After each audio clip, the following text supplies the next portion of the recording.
Hello, it's Simon Zutshi here, and in this short video, I want to share with you how you can get estate agents bringing fantastic property deals direct to you so you don't have to compete with all the other investors. So how do you do this? Well, there's a simple 4-step process that I'm going to share with you on this training video.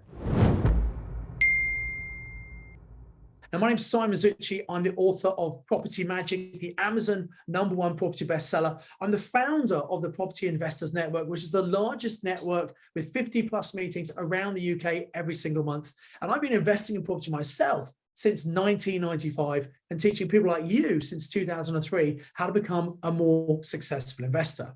Now, there are two main ways that most people look to buy fantastic property deals. They try and look for great deals with estate agents, and also they go to property auctions. Now, you can find deals in both these methods. However, the problem is there are lots of other people also coming trying to get great property deals. So the key when working with estate agents is trying to stand out from all the other investors. Now, the first step of this 4-step process you need to understand is mindset. And I want to help share a little bit behind the mindset that most estate agents have. So first of all, you must remember that the estate agent doesn't work for you, the buyer. They work for the seller. They represent the seller to try and help that seller get rid of that property at the best possible price. And very often, estate agents have, shall I say, a fairly dim view of investors like us, because many investors don't know what they're doing. They waste time, they mess people around. And to be honest, estate agents think that most investors are kind of a bit like Muppets, really. So we need to make sure that we stand out from all those other investors, and the agent doesn't think we're a Muppet. In fact, they think we are a very credible buyer. If they think we are a credible buyer, they will spend more time with us, and also they will pass great deals to us. So step number 2 is all about credibility. So when you meet an estate agent, you need to very quickly establish that you're not like all the other amateurs. You know what you're doing and you're really serious, and that you can help the estate agent to sell some of their properties. Now, that's a really important distinction. It's not about you going to the agent saying, give, trying to take all the best deals. It's about you going with the mindset, I want to help you to sell some great deals to me. I want to help you earn your commission. So when we first meet an estate agent, it's really important what you say to them. If you go in and say, look, I've just done a property course and I want to buy 10 properties over the next 6 months, even if that's true, they're going to think you're a little bit of an idiot. They're going to say, right, give me your card. Tell you what, we'll call you, don't call us. And I'll take your card and file it in B under bin. So what you need to do is set off with the right impression. And what I would say, going to an agent, hey, look, my name's Simon. I'm looking for a local property expert to help me acquire 2 properties in the next 6 months. Now, what I've said there, I'm looking for a local expert. I'm not saying I'm the expert. In reality, if you've done some property training, you may well know more than the estate agent about investing. I mean, they're very good at knowing the market. They're very good at sales, but they might not understand all the stuff that we understand about actually investing. But you don't want to tell them that. You want to go as if they're the expert, put them on the pedestal. So I'm looking for a local expert to help me buy 2 properties over the next 6 months. Now, why 2? Well, what happens, estate agents are used to people having some money, going and buying an investment property, and they don't hear from them for years and years until they can maybe remortgage that property and they've got another deposit to come back and use. So if the agent thinks you want to buy 2 properties instead of just 1 property, it's worth them spending more time with you because, hey, potentially they're going to get 2 commissions out of the deal. So 2 properties in 6 months. 6 months seems like a realistic time as well. And so we explain to the agent exactly what we're looking for. And don't say, I want to get motivated sellers. I want to buy below market value, because they won't understand what you're talking about. So the clearer you can get, maybe you want 3-bedroom houses that you can convert into 5-bed HMOs. So you're looking for houses that are deceased estates that need a bit of work doing to them. And that's the kind of thing you want. So be very clear with the agent what you're looking for. Some agents, as soon as you register, they just send lots of deals that are just not up right for you at all. So help the agent. And this actually goes to step 3, which is all about building the relationship. You can't expect to speak to an agent once and they're going to send lots of great deals to you. In fact, rather than just speaking to them on the phone, I really encourage you to physically go into the estate agency, sit down and talk to the potential agent who you can buy deals from. Now, this is important, and also something's changed very recently. You see, over the last couple of years during the pandemic, we had an absolute boom in property prices. Estate agents were very, very busy. They had people queuing up to buy properties. They could be very fussy and very picky who they would show the property to. That was in a booming market, what we call a seller's market.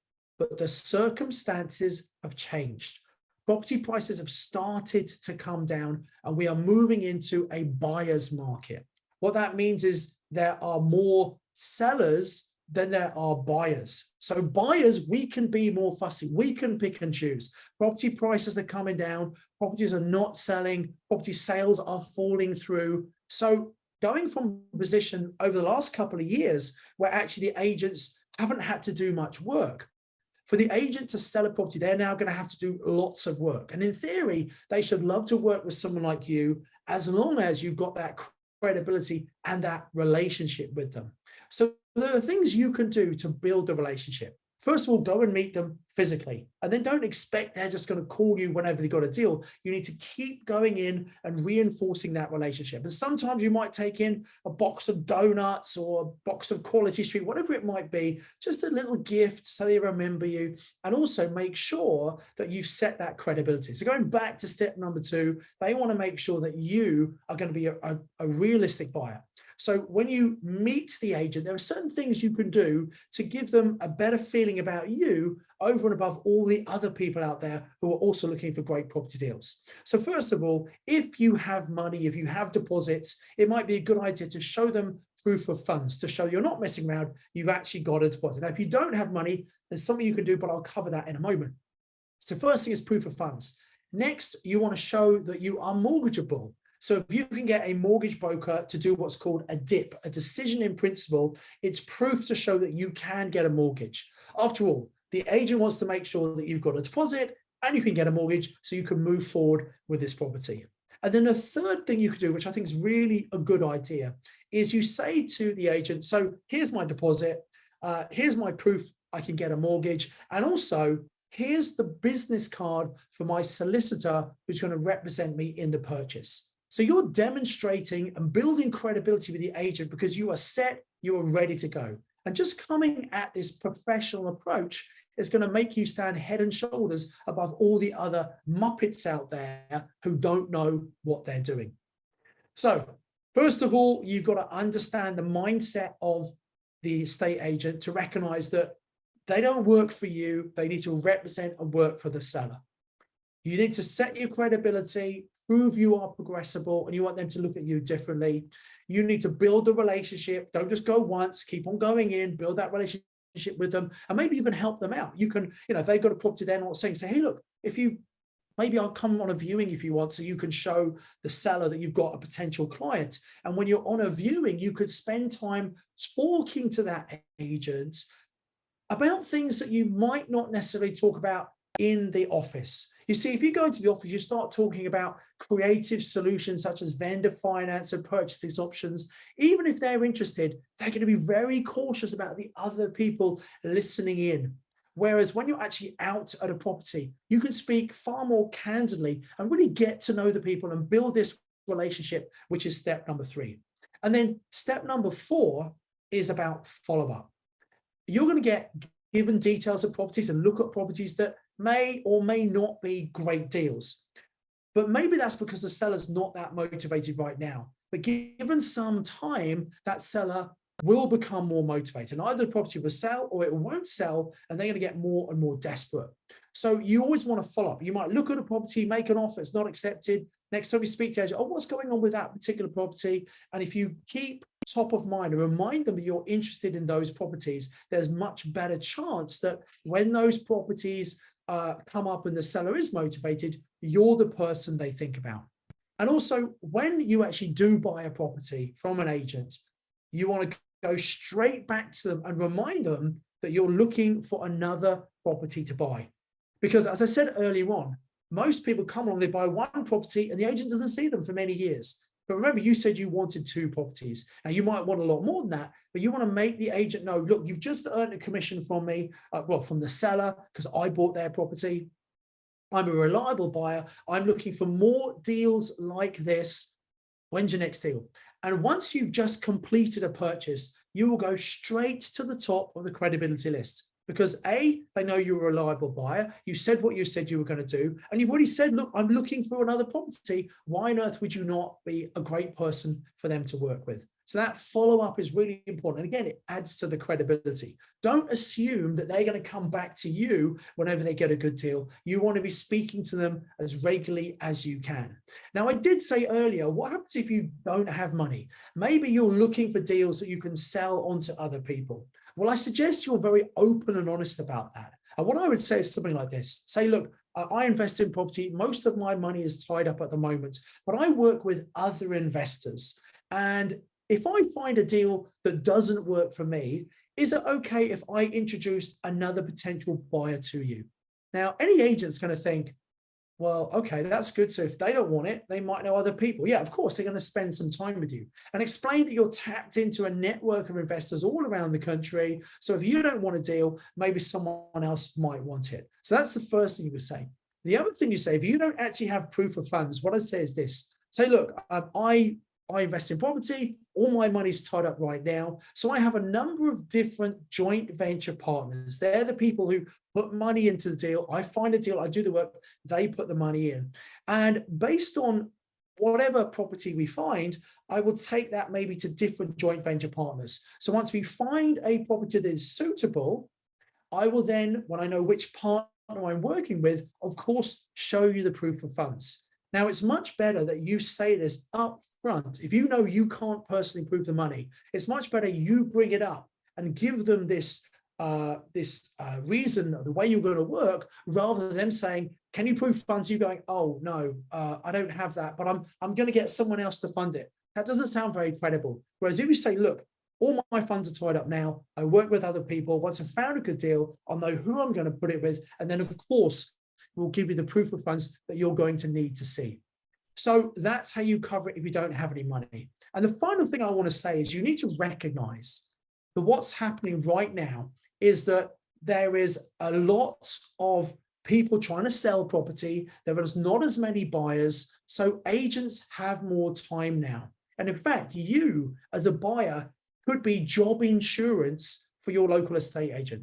What I mean is when times get tough, in times of recession, all businesses lay people off, estate agents do the same thing, and they'll get rid of the people who are not selling property. So you can go to an agent and say, hey, how's business? They'll say, oh, it's a bit slow. So, well, look, I'm really keen to buy. I want to be buying properties. I want to work with a really good agent like you. Maybe we can help each other. Because I guess if you're selling properties to me, it's less likely that you're one of the people they're going to lay off. So we are kind of job insurance. You might not put it quite as bluntly as that. I'm just trying to get the point across to you.